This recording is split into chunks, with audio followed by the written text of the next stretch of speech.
로마서 2장. 그들은 그렇게 어둠 속으로 끝없이 추락하고 있습니다. 그러나 여러분이 그들에게 손가락질할 만한 고상한 위치에 있다고 생각한다면 생각을 바꾸십시오. 누군가를 비난할 때마다 여러분은 자신을 정죄하는 것입니다. 여러분도 다르지 않기 때문입니다. 남을 판단하고 비난하는 것은 자신의 죄와 잘못이 발각되는 것을 모면해 보려는 흔한 술책입니다. 그러나 하나님은 그렇게 호락호락하신 분이 아닙니다. 그분은 그 모든 술책을 꿰뚫어 보시며 그러면 너는 어떤지 보자고 하십니다. 혹은 다른 사람을 손가락질하면 여러분이 저지른 모든 잘못에 대해 하나님의 주의를 돌릴 수 있다고 생각했습니까? 하나님의 책망을 면할 수 있다고 생각했습니까? 하나님은 너무나 좋은 분이므로 여러분의 죄를 그냥 눈 감아 주실 것이라고 생각했습니까? 그렇다면 처음부터 생각을 완전히 달리하는 것이 좋습니다. 예, 하나님은 좋은 분이십니다. 그러나 결코 만만한 분은 아니십니다. 하나님이 좋은 분이라는 말은 우리 손을 꼭 붙잡고서 우리를 근본적인 삶의 변화 속으로 이끌어 주신다는 말입니다. 얼렁뚱땅 넘어갈 생각은 마십시오. 하나님을 거부하고 회피하는 일은 다 무엇이든 불을 키우는 일입니다.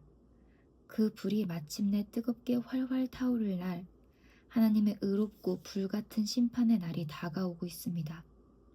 착각하지 마십시오. 여러분은 결국 여러분이 자초한 결과에 직면하게 될 것입니다. 하나님 편에서 일하는 이들에게는 참 생명이, 자기 마음대로 살기를 고집하며 쉽게만 살려는 이들에게는 불이 찾아올 것입니다. 하나님의 길을 거부한다면 대일 수밖에 없습니다. 여러분이 어디에서 살았고 어떤 부모 밑에서 자랐고 어떤 학교를 다녔는지는 아무 상관이 없습니다. 다만 여러분이 하나님이 행하시는 길을 받아들이고 따르면 어마어마한 유익이 있을 것입니다. 이 또한 여러분의 출신이나 성장 배경과는 아무 상관이 없습니다. 유대인이라고 해서 하나님께 자동적으로 인정받는 법은 없습니다. 하나님은 여러분에 대한 다른 사람들의 말 혹은 여러분 스스로의 생각에 전혀 상관치 않으십니다. 그분은 스스로 판단하십니다. 죄인 줄 모르고 죄를 짓는 경우라면 하나님은 정상을 참작해 주십니다. 그러나 죄인 줄 잘 알면서도 죄를 짓는다면 그것은 완전히 다른 이야기입니다. 하나님의 법을 듣기만 하고 그 명령을 행하지 않는다면 그것은 시간 낭비일 뿐입니다. 하나님이 중요하게 여기시는 것은 듣는 것이 아니라 행하는 것이기 때문입니다. 하나님의 법을 전혀 들어본 적 없는 사람들도 직관을 따라 하나님의 법을 따르는 경우가 있습니다. 그런 그들의 순종은 하나님의 법이 진리임을 확증해 줍니다. 그들은 하나님의 법이 밖에서부터 우리에게 부과된 낯선 것이 아니라 우리가 창조될 때 우리 안에 새겨진 것임을 보여줍니다. 그들의 내면 깊은 곳에는 하나님이 말씀하시는 그렇다와 아니다의, 그분의 옳다와 그르다의 공명하는 무언가가 있습니다.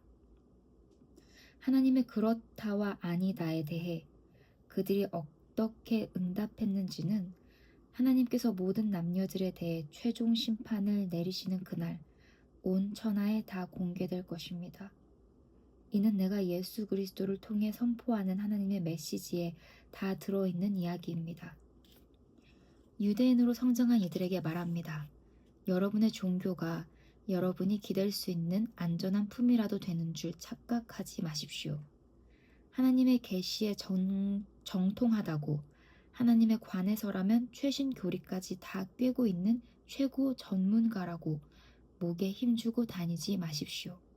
특히 스스로 다 갖추었다고 확신하는 여러분, 하나님의 계시된 말씀을 속속들이 다 알기 때문에 어두운 밤길을 헤매면서 하나님에 대해 혼란스러워하는 이들에게 길 안내자가 되어줄 수 있다고 자처하는 여러분에게 경고해 줄 말이 있습니다. 여러분이 다른 사람들을 인도한다고 생각하지만 정작 여러분은 어떻습니까? 나는 지금 정색하고 말합니다. 도둑질하지 말라고 설교하는 여러분이 어찌하여 도둑질을 합니까? 얼마나 감쪽 같은지요. 간음도 마찬가지입니다. 우상 숭배도 마찬가지입니다. 그러면서도 여러분은 하나님과 그분의 법에 대해 온갖 유창한 언변을 늘어놓으며 용케도 잘 빠져나갑니다. 이것은 어제 오늘의 일이 아닙니다. 너희 유대인들 때문에 이방인들에게서 하나님의 욕을 먹는다. 는 성경 구절도 있듯이 말입니다. 할례는 어떻습니까? 여러분이 유대인임을 표시해주는 그 수술 의식은 좋은 것입니다. 여러분이 하나님의 율법에 맞게 산다면 그렇습니다. 그러나 여러분이 하나님의 율법을 따라 살지 않는다면 차라리 할례를 받지 않는 것이 낫습니다. 그 반대도 마찬가지입니다. 할례 받지 않고도 하나님의 길을 따라 사는 이들은 할례 받은 이들 못지 않습니다. 사실 더 낫습니다. 할례는 받지 않았어도 하나님의 율법을 지키는 것이 할례를 받고도 율법을 지키지 않는 것보다 낫습니다. 칼로 뭔가를 잘라낸다고 유대인이 되는 것은 아닙니다. 유대인인지 아닌지는 여러분이 어떤 사람인지에 달린 일입니다. 여러분을 유대인으로 만들어주는 것은 여러분 마음에 새겨진 하나님의 표시이지 여러분 피부에 새겨진 칼자국이 아닙니다. 그리고 중요한 것은 하나님께 인정받는 것이지 율법 전문가들한테 인정받는 것이 아닙니다.